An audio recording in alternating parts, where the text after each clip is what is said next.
नमस्कार दोस्तों, मैं आपका दोस्त कमलजीत सिंह ऑनलाइन क्लासेज में आपका स्वागत करता हूं।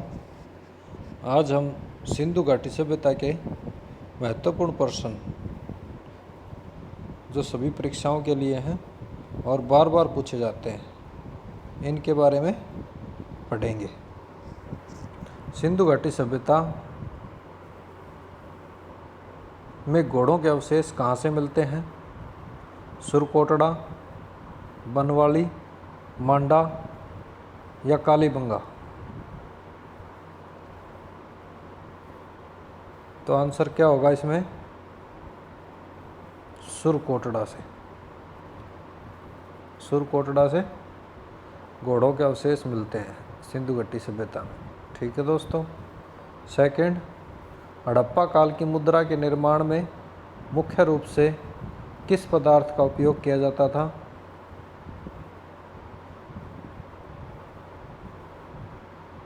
किसका किया जाता था? सेल खड़ी का। ठीक है दोस्तों।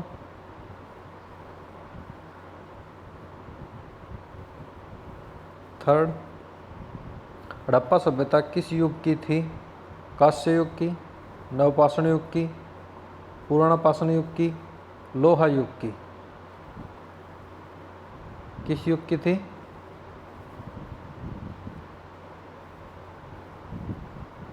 कांस्य युग की। ठीक है दोस्तों। जो हड़प्पा सभ्यता थी वो कांस्य युग की थी। फोर्थ क्वेश्चन, किस विद्वान द्वारा हड़प्पा सभ्यता का सर्वप्रथम उत्खनन किया गया? ए. सर जॉन मार्शल द्वारा, बी. कनिंघम द्वारा, आर.डी. बनर्जी द्वारा, डी. दयाराम साहनी द्वारा? तो किसके द्वारा किया गया था हड़प्पा सभ्यता का सर्वप्रथम उत्खनन? दयाराम साहनी द्वारा। और खोजा किसने था सर्वप्रथम?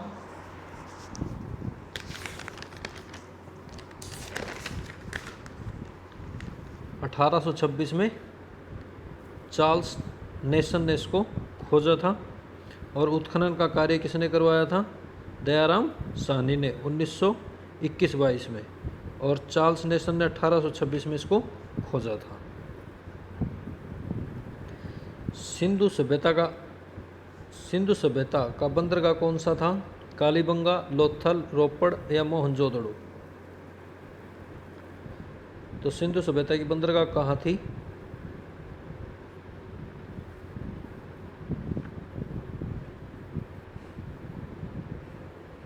लोथल। ठीक है दोस्तों।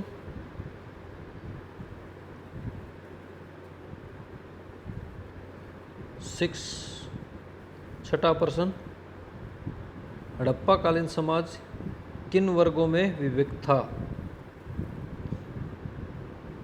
राजपुरोहित और सैनिक और शूद्र में, राजा, पुरोहित और सैनिक और शूद्र में, ब्राह्मण, क्षत्रिय, वैश्य और शूद्र में, विद्वान, योद्धा, व्यापारी और श्रमिक में, शिकारी, पुजारी और क्षत्रिय में? किस में था दोस्तों? हड़प्पा कालीन किन वर्गों में विभक्त था या किन वर्गों में बटा हुआ था? क्या आंसर होगा इसमें? सी. विद्वान थे, योद्धा थे, व्यापारी और श्रमिक थे। ठीक है दोस्तों।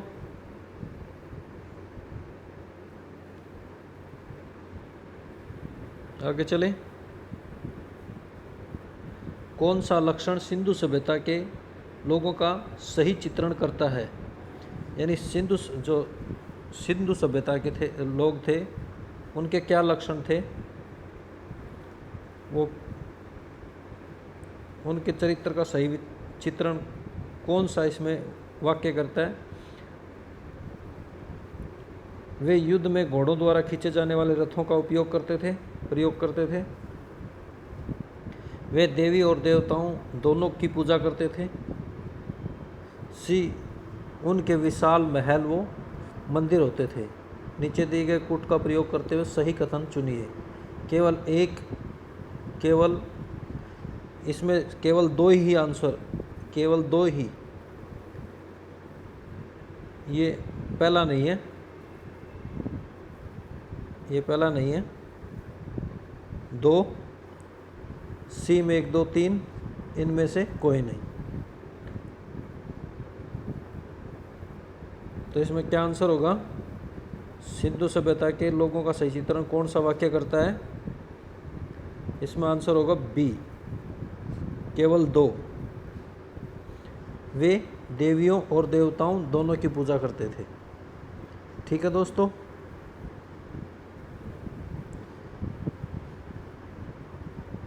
सिंध का नखलिस्तान यानी बाघ हड़प्पा सभ्यता के पुरास्थल को कहा जाता है या कहा जाता था, क्या कहा जाता था? हड़प्पा, कालीबंगा, मोहनजोदड़ो, लोथल। सिंध का नखलिस्तान यानी बाघ हड़प्पा को किस नाम से जाना जाता था पहले? क्या आंसर होगा?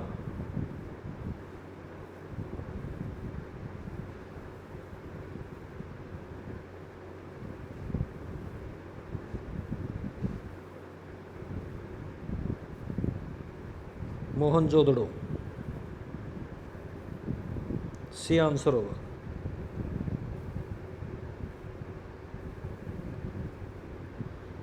प्रश्न नंबर 9, हड़प्पा सभ्यता के अंतर्गत ये हसले नहीं है, हल है, हल। हल से जुते हुए खेतों के साक्ष्य कहाँ से मिलते हैं?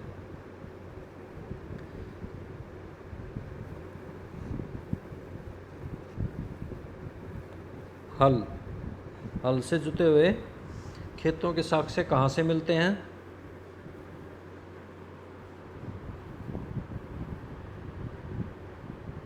कहाँ से मिलते हैं? कालीबंगा से। ठीक है दोस्तों, क्वेश्चन नंबर 10, सिंधु सभ्यता की ईंटों का अलंकरण ईंटों के साक्ष्य किस स्थान से मिलते हैं? मोहनजोदड़ो, बनवाली, कालीबंगा, चहुंदड़ो।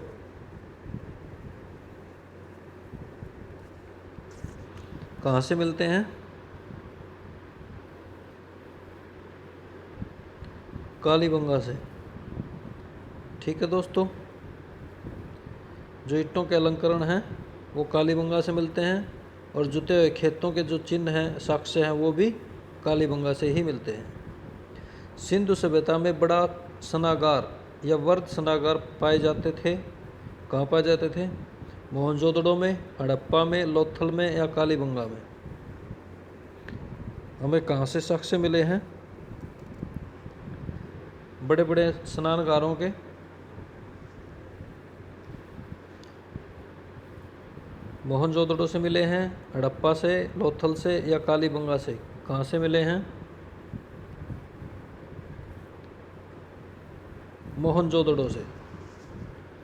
जो बड़े बड़े स्नागार के चिन्ह मिले हैं, साक्ष्य मिले हैं, वो हमें मोहनजोदड़ो से मिले हैं। ठीक है दोस्तों, मोहनजोदड़ो के स्थानीय नाम मुअन्नल जोदड़ो का अर्थ है मृतकों का टीला, कंकालों का टीला, दासों का टीला या जीवितों का टीला। मोहनजोदड़ो, मोहनजोदड़ो का क्या अर्थ है? मोहनजोदड़ो के स्थानीय नाम मोहनजोदड़ो का क्या अर्थ है? मृतकों का टीला या कंकालों का टीला या दासों का टीला या जीवितों का टीला? क्या आंसर होगा? ए, मृतकों का टीला। ठीक है दोस्तों, हड़प्पा सभ्यता का प्राचीन नाम क्या है? हड़प्पा सभ्यता को प्राचीन प्रचलित नाम क्या था या क्या है?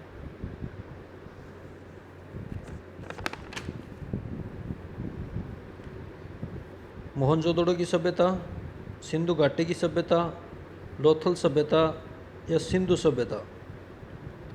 हड़प्पा सभ्यता का प्रचलित नाम क्या है? क्या नाम है? सिंधु सभ्यता। क्योंकि सिंधु सभ्यता अब फिलहाल पाकिस्तान में है। सिंधु नदी के किनारे थी, सिंधु घाटी में, इसीलिए इसको सिंधु घाटी की सभ्यता कहते हैं, ना कि सिंधु सभ्यता। ठीक है, हड़प्पा का सभ्यता का प्रचलित नाम क्या है? सिंधु घाटी की सभ्यता। 14 नंबर क्वेश्चन, सिंधु घाटी सभ्यता जानी जाती है अपने उद्योगों के लिए, मोहनजोदड़ो के हड़प्पा के लिए, अपनी कृषि संबंधी कार्यों के लिए, अपने नगर नियोजन के लिए। सिंधु घाटी सभ्यता किसके लिए जानी जाती है? किसके लिए प्रसिद्ध है? किसके लिए प्रसिद्ध थी?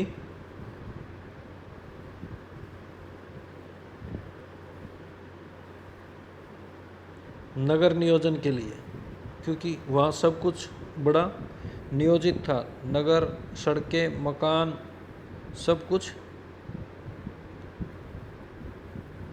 अच्छे से थे, बड़े नियोजित प्रकार से थे। इसलिए सिंधु घाटी सभ्यता वो अपने नगर नियोजन के लिए प्रसिद्ध था, प्रचलित था, जानी जाता था। सिंधु सभ्यता के बारे में कौन से सा कथन सही नहीं है?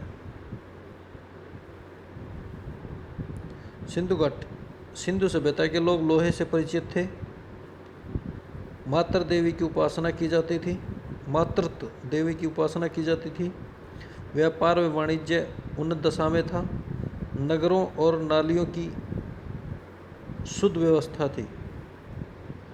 सिंधु सभ्यता किसके लिए, इसका सही कथन क्या है? सिंधु सभ्यता में मातृत्व देवी की उपासना की जाती थी, ये बात सही है। व्यापार और वाणिज्य के लिए उन्नत दशा थी, और नगर और नालियों के लिए शुद्ध व्यवस्था थी। ठीक है, अभी 14 नंबर था ना, सिंधु घाटी सभ्यता जानी जाती है अपने नगर नियोजन के लिए, तो वो की वही बात है, इसमें सिर्फ लोहे से परिचित नहीं थे, ये बात इसमें गलत है। बाकी तीनों ये सही है। मातृ देवी की उपासना की जाती थी, व्यापार और वाणिज्य में उन्नत दशा थी, नगरों और नालियों की शुद्ध व्यवस्था थी, पर लोहे से परिचित नहीं थे। ठीक है दोस्तों, 15 क्वेश्चन थे, ये 15 प्रश्न थे जो सिंधु घाटी सभ्यता के प्रश्न थे, जो बार बार एग्जाम में पूछे जाते हैं। और अच्छे लगे तो लाइक करो, शेयर करो, कमेंट्स करो और चैनल को सब्सक्राइब करो। थैंक यू, धन्यवाद।